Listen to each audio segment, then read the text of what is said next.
Hello guys, आज हम आपको पढ़ाने जा रहे हैं पास्ट परफेक्ट टेंस के अफर्मेटिव सेंटेंस। जैसे कि आपको हमने पिछली वीडियो में पढ़ाया, आज हम आपको बताने जा रहे हैं इसके कुछ अफर्मेटिव सेंटेंस। जैसे कि इसमें कोई पहचान होती है। सबसे पहले हम इसकी पहचान हम नीचे समझेंगे, लेकिन शॉर्टली जो कुछ सेंटेंस हैं इसके बारे में थोड़ा सा देख लें। इन सेंटेंस के लास्ट में चुके थे गया था, गई थी, कर ली थी, कर लिया था। इस तरह के सेंटेंस आते हैं। सबसे पहली बात तो ये है, और दूसरी बात ये है, इसमें वर्ब की थर्ड फॉर्म का इस्तेमाल करते हैं। 1 2 3 थर्ड, यानी कि थर्ड फॉर्म का इस्तेमाल करते हैं। और दूसरी बात ये है, इसमें दो सेंटेंस ज्वाइन होते हैं।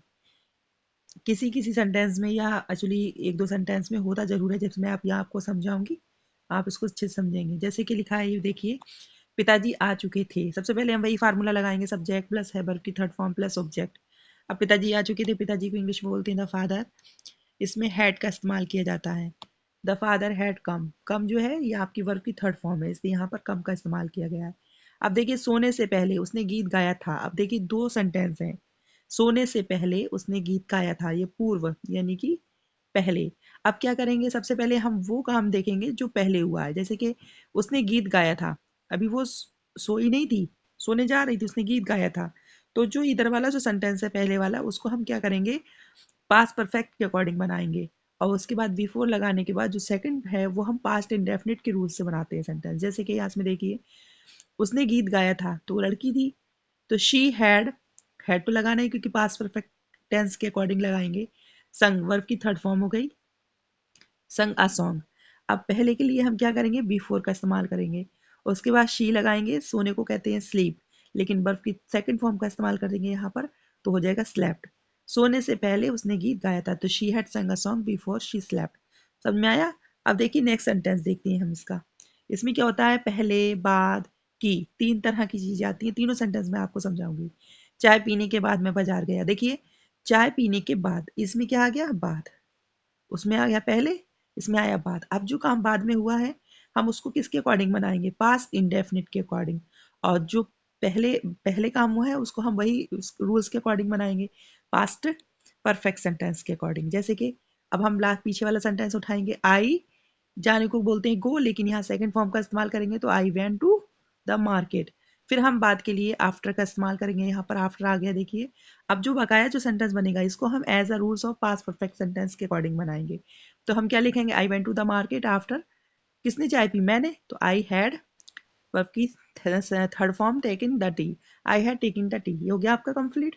अगला सेंटेंस देखेंगे, सुधा ने मुझे बताया कि उसने परीक्षा पास कर ली थी। अब देखिए, इसमें की आ गया, या तो बाद आता है, या पहले आता है, या की आता है। तो सबसे पहले हमने क्या लिखना है, सुधा ने मुझे बताया, तो लिखेंगे सुधा टोल्ड मी, हो गया। फिर की के लिए डेट का इस्तेमाल करते हैं। अब उसने परीक्षा पास कर ली थी, तो शी हैड वर्ब की third third form pass the examination. ये आपका सेंटेंस हो गया क्लियर। अब देखिए, इसके कुछ रूल्स हैं जो हम आपको बताते हैं, चलिए देखते हैं। वाक्यों की पहचान, सबसे पहले हमने पास्ट परफेक्ट टेंस के वाक्यों में अंत में वही बात जो मैंने अभी बताई थी आपको, चुका था, चुके थे, चुकी थी, गया था, लिया था, आदि शब्द आते हैं।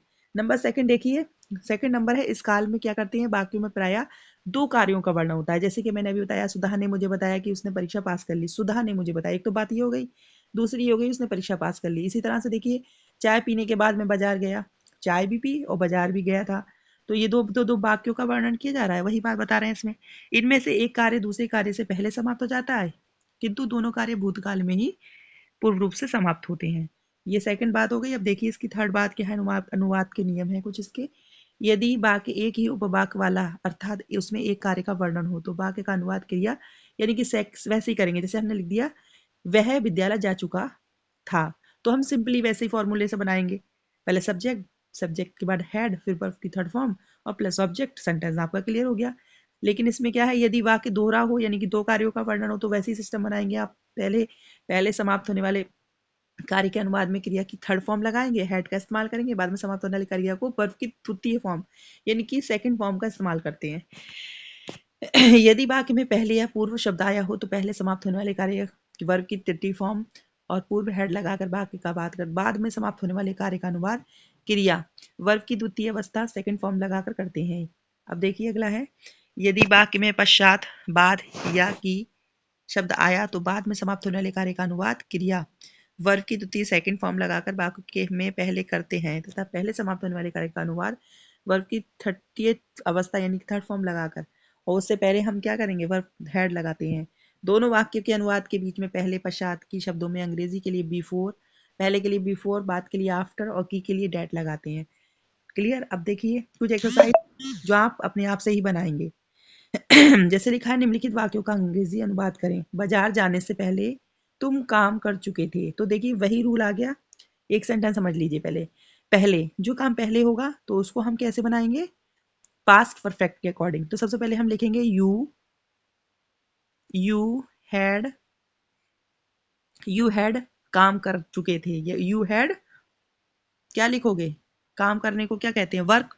तो यहाँ आप क्या लिखोगे, you had work worked before went to the market. आप यू भी लगा सकते हैं इसमें, इस तरह सेंटेंस बनाएंगे। अगला देखिए, वर्षा होने के बाद हम, बाद इसमें बाद आया है, हम घर पहुंचे थे। तो हम क्या लिखेंगे इस तरह से, पहले हम ये सेंटेंस उठाएंगे, लिखेंगे be had reach to home after rain started. मेरे पिताजी खाना खा चुके थे। वैसे सेम सिस्टम, ये तो सिंपली हो गया। माई फादर हैड, क्या बोलेंगे खाने को, ईट इन द फूड। डॉक्टर के आने से पहले मरीज मर चुका होगा, तो आप क्या लिखोगे, the patient had died before doctor केम।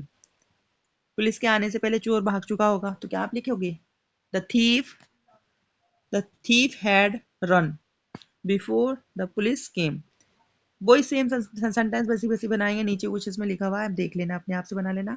अगला इसमें लिखा है, निम्नलिखित वाक्यों का हिंदी अनुवाद करिए। They had gone home before it रेन्ड, यानी कि दे हैड गॉन, वो घर जा चुके थे, वर्षा होने से पहले वह घर जा चुके थे। She went out after I had slept. Raju told me that his sister had taken the tea. I had gone to bed before finish the work. She ate the mango after I had come.